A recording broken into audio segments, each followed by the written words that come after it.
नमस्कार, सुप्रभातम। मैं ओम प्रकाश मेहरा आप सभी का मेरे संस्कृत चैनल पर हार्दिक स्वागत करता हूँ। पाठ 1 के 3 भागों में दिखाया गया था। तीनों भाग आपने देखे होंगे।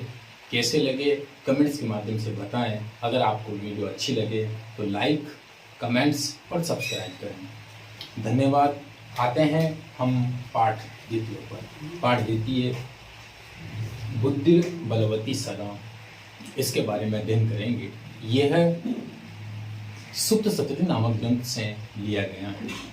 इसमें कवि हमें बुद्धि की महत्ता का वर्णन इस कहानी के माध्यम से दिखा रहा है। इसमें एक स्त्री अपनी बुद्धि के माध्यम से अपने भय से या महान विपत्ति से मुक्त किस प्रकार से होती है, आपको ये इस कहानी में देखने को मिलेगा।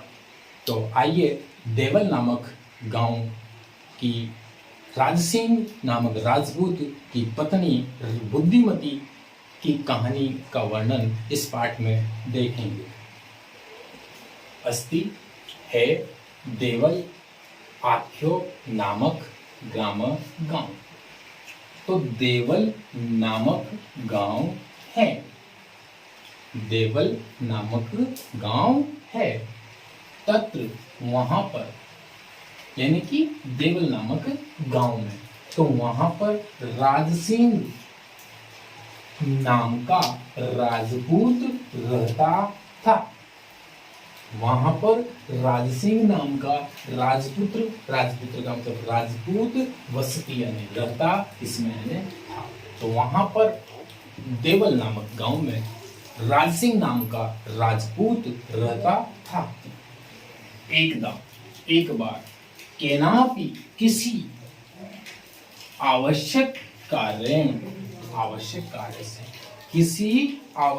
कार्य से तस्से यानी उसकी, किसकी, राजसिंह की, तो उसकी भार्य यानी पत्नी, यानी राजसिंह की पत्नी बुद्धिमती पुत्र द्वयोपेता अपने दोनों पुत्रों के साथ पितृगृह पिता के घर की ओर प्रति चलिता यानी चल दी। अपने पिता की ओर, घर की ओर चल दी, यानी अपने पितर की ओर चल दी। तो देखेंगे, एक बार किसी आवश्यक कार्य से उस राजसिंह की पत्नी बुद्धिमती अपने दोनों पुत्रों के साथ अपने पिता के घर की ओर चल दी। मार्गे, तो जब वह अपने पिता के घर जा रही थी तो रास्ते में भयानक जंगल आता था। तो उस भयानक मार्ग के बारे में दिखाया जा रहा है कि मार्ग में यानी रास्ते में भयानक कानने यानी जंगल में सा यानी उसने एक व्याघ्रम बाघ को ददर्श देखा। तो उस बुद्धिमती ने रास्ते में एक भयानक जंगल में एक बाघ को देखा। सा उस स्त्री ने, उस बुद्धिमती ने, सा यानी उसने व्याघ्रम आगच्छन्तम, व्याघ्रम यानी बाघ को आगच्छन्तम आते हुए दृष्टवा देख कर, तो उस स्त्री ने, उस बुद्धिमती ने बाघ को आते हुए देख करके धास्त्र्यात दृष्टता से यानी धिक्कारते हुए, तो धास्त्र्यात पुत्रों अपने दोनों पुत्रों को चपेटे यानी थप्पड़ हृदय प्रहार करके या मार करके जगाद बोली। तो दृष्टता से दोनों पुत्रों को थप्पड़ मार करके बोली। क्या बोली? कथम एककस् व्याघ्रम भक्षणाय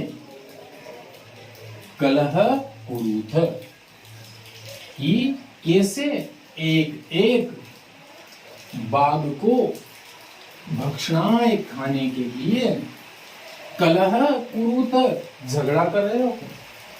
उन्होंने अपने दोनों पुत्रों को थप्पड़ मार करके बोली कि कैसे एक एक बाघ को खाने के लिए आप झगड़ा कर रहे हो।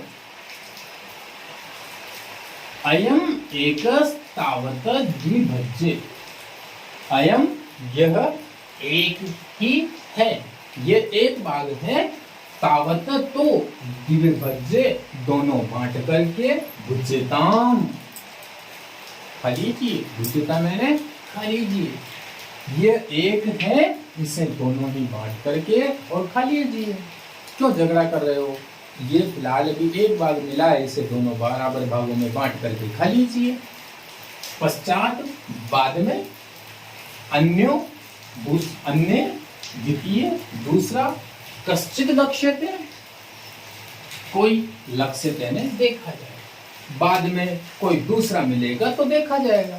फिलहाल तो एक है, इसी को दोनों बराबर भागों में बांट करके खा लीजिए, बाद में कोई दूसरा मिलेगा देखा जाएगा। तो लिखा हुआ है बाद में कोई दूसरा देखा जाएगा, बाद में अन्य कोई दूसरा मिलेगा देखा जाएगा।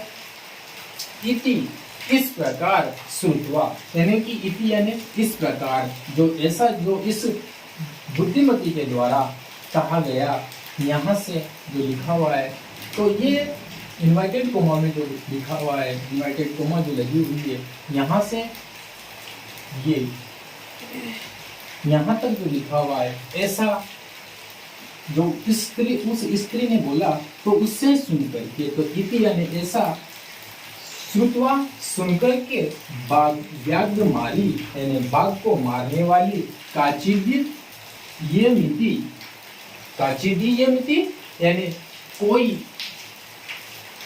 बाघ को, व्याघ्र मारी यानी कोई बाघ मारने वाली है। यह स्त्री उस बाघ ने ऐसा सोचा, यानी कि ऐसा माना, मतवा यानी मान करके, तो कि यह कोई बाघ मारने वाली स्त्री है, ऐसा मान करके व्याघ्रो बाघ भयाकुलचितो भयभीत होकर के, भयाकुलचितो यानी भयभीत होकर के नष्ट भाग गया। यह बाघ मारने वाली स्त्री है ऐसा मान करके, और वह बाघ भयभीत होकर के वहां से भाग गया। फिर लिखा हुआ है आगे कि निज बुद्धिया विमुक्ताशा, निज बुद्धिया विमुक्ताशा भयाद व्याघ्रस्य भामिनी, अन्योपि बुद्धि मालोके मुच्यते महतो भयात्। अर्थात सा यानी वह स्त्री, वह बुद्धिमती, भामिनी यानी रूपवती, सुंदर, तो वह सुंदर स्त्री निज बुद्धिया अपनी बुद्धि से, व्याघ्र से, बाघ के भयाद भय से विमुक्ता मुक्त हो गई। तो इसमें लिखा हुआ है कि वह रूपवती स्त्री, वह सुंदर स्त्री अपनी बुद्धि से, बाघ के भय से मुक्त हो गई। सेकंड पंक्ति में लिखा हुआ है कि इसी प्रकार से बुद्धिमान लोके यानी इस संसार में बुद्धिमान अन्य बुद्धिमान लोग भी, इस संसार में अन्य बुद्धिमान लोग भी बड़े महता यानी बड़े से बड़े, भयात यानी भय से, मूर्छित यानी मुक्त हो जाते हैं। तो इस संसार में अन्य बुद्धिमान लोग भी, दूसरे बुद्धिमान लोग भी बड़े से बड़े भय से मुक्त हो जाते हैं। आगे लिखा हुआ है भयाकुलम भयभीत व्याघ्र बाघ को दृष्टवा देख करके, कश्चित कोई धूर्त यानी दुष्ट, श्रृगाल सियार हसन्नाह यानी हसन प्लस आह, हसन यानी हंसता हुआ, आह यानी बोला। तो भयभीत बाघ को देख करके, भयभीत बाघ को देख करके कोई दुष्ट सियार बोला, हसन आह हंसता हुआ बोला। तो भयभीत बाघ को देख करके कोई दुष्ट सियार हंसता हुआ बोला। क्या बोला भवान, वो सियार उस बाघ से क्या कर रहा है कि भवान कुत भयात पलायित, आप भवान आप कुत किससे, भयात भयभीत होकर के, पलायित भाग रहे हो। अरे आप किससे भयभीत होकर के भाग रहे हो? तो वह व्याघ्र क्या कहता है? व्याघ्र क्या कहता है? गच्छ गच्छ जम्बूक, जम्बूक यानी सियार, गच्छ जाओ जाओ जम्बूक, अरे जम्बूक, अरे सियार जाओ जाओ, तुम भी कश्चित किसी गूढ़ गुप्त या सुरक्षित प्रदेश में छिप जाओ। अरे जाओ जाओ सियार, तुम भी किसी गुप्त प्रदेश में या सुरक्षित स्थान पर भाग जाओ। ये तो क्योंकि व्याघ्र मारीति, बाघ को मारने वाली, ऐसा शास्त्रों में श्रूयते सुना था कि बाघ को मारने वाली, ऐसा हमने शास्त्रों में सुना था। तया उसी के द्वारा अहम मैं हंतुम आरब्ध, हंतुम मारने ही वाली थी, उसके द्वारा मुझे, या मैं उसके द्वारा वो मुझे मारने वाली थी। परंतु गृहित यानी लेकर के, कर यानी हाथ में, जीवित यानी प्राण या जान, तो पर ग्रहित कर जीवितो यानी कर यानी हाथ में, ग्रहित लेकर के, जीवित यानी जान, मैं जान हथेली पर रख कर के, नष्ट शीघ्रम तद अग्रत, तद यानी उसके अग्रत यानी आगे से, शीघ्रम यानी शीघ्र ही, नष्ट यानी भाग आया हूं।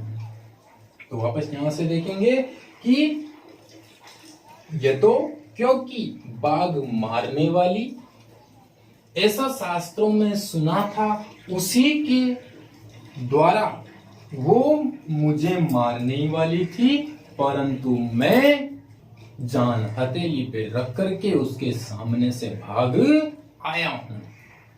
तो इस प्रकार से ये उस सियार से बाघ कहता है। ठीक है, धन्यवाद। इससे अगला पाठ आपको अगले भाग में देखने को मिलेगा। वीडियो अगर अच्छी लगी हो तो लाइक और कमेंट्स करें और सब्सक्राइब करें। धन्यवाद। जय हिंद।